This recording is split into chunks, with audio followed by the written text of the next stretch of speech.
My name is Ryan Smith. I have the privilege of serving as the Chief External Officer of the Partnership for LA Schools. And I will just say this, it is good to be home.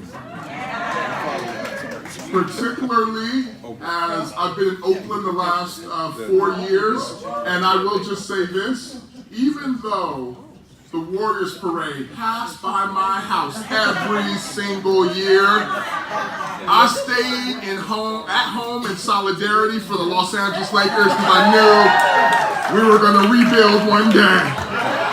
We were going to rebuild one day. Not to say anything, Pedro, about the Warriors. I don't know if you're a Warriors fan. You're a Knicks fan. Oh, well, you're a very, very faithful person if you are a Knicks fan. Excited today for a couple reasons. One, I see so many amazing people in the room who I admire and respect in the education space. Those who are practitioners, we have educators in the room, we have those working very hard and diligently to change the systems that we see throughout Los Angeles and California. We have those doing amazing research work to ensure that we have the evidence-based practices necessary to close opportunity gaps. We have our amazing journalists who are holding us accountable, and if there was ever a time to stand up for journalists, now is that time in this country.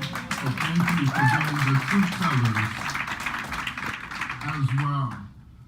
I'm also really excited because I have the amazing opportunity to work with a group of, now I'll say it here, angelic troublemakers at the partnership, folks who are teachers, educators, administrators, leaders, community organizers, policy community advocates who decided to come together to say, how can we really ensure that we are supporting all of our students, particularly our students in the most under-resourced communities, Watts, Boyle Heights, South LA, gems of Los Angeles, that should be treated as such. So I'm happy to be working at a place that's really committed to educational equity. We are also here because I have the profound pleasure of having what I'm going to call my dissertation committee of sorts. I received an email that came from these three gentlemen that said, it's now time for you to finish your doctorate. And I think that's right. So it's going to be a great conversation. These gentlemen actually meet every month for dinner.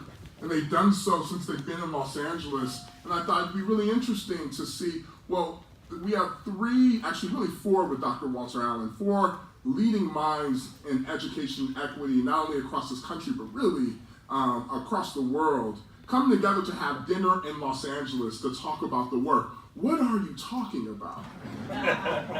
If I could be a fly on the wall, what comes out of these conversations?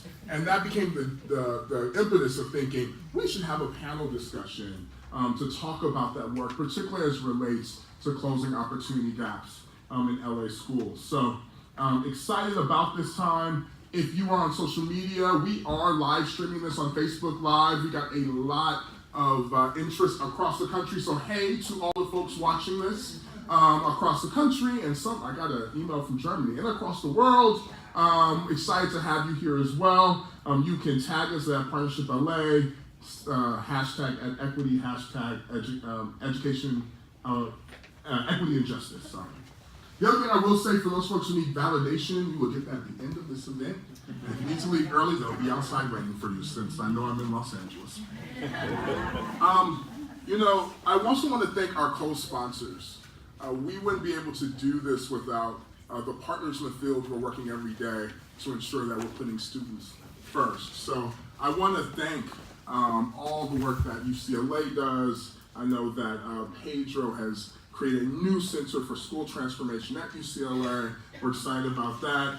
I am excited to see Dr. Sean Harper here at USC. And he has, I don't know if you've seen his team and the work that's happening, but he's done a phenomenal job hitting the ground running, doing the work at the USC Center for Race and Equity. I'm excited, and I do have to shout out that Dr. Tyrone Howard launched the Black Male Institute at UCLA that continues to do work around how we can change the narrative about young boys and men of color, particularly young Black men. And I also want to thank our partners, Community Coalition. I know that Executive Vice President Ariel Montes Rodriguez is here. Round of applause. Also, we have the unique relationship with Community Coalition that we share our board chair. So this amazing woman only chairs 2 boards, the Community Coalition and the Partnership for LA Schools. So I want to thank you for your service, not only to our organizations, but to all of Los Angeles. Everyone give a round of applause for Karen Webb and Macias.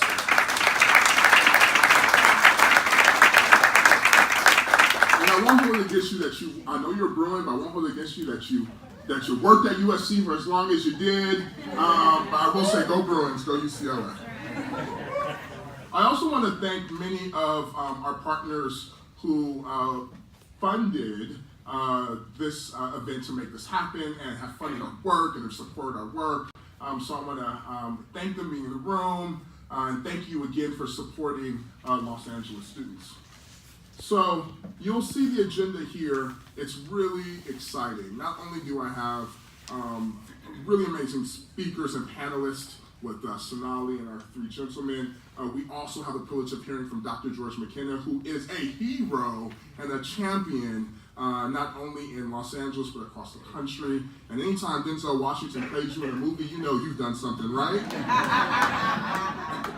I'm so excited about that. I'm also excited that we'll be able to hear from the CEO of the partnership, Joan Sullivan, as she talks about why the systems change work really matters, particularly for Los Angeles schools. So without further ado, I'm going to bring up the honorable board member, someone who continues to advocate not only for all kids, but particularly shines a light on the needs to address the issues of South LA students, on African American students, on Latino students, and has served admirably at the LA School Board. Everyone give a round of applause for School Board member Dr. George McKenna.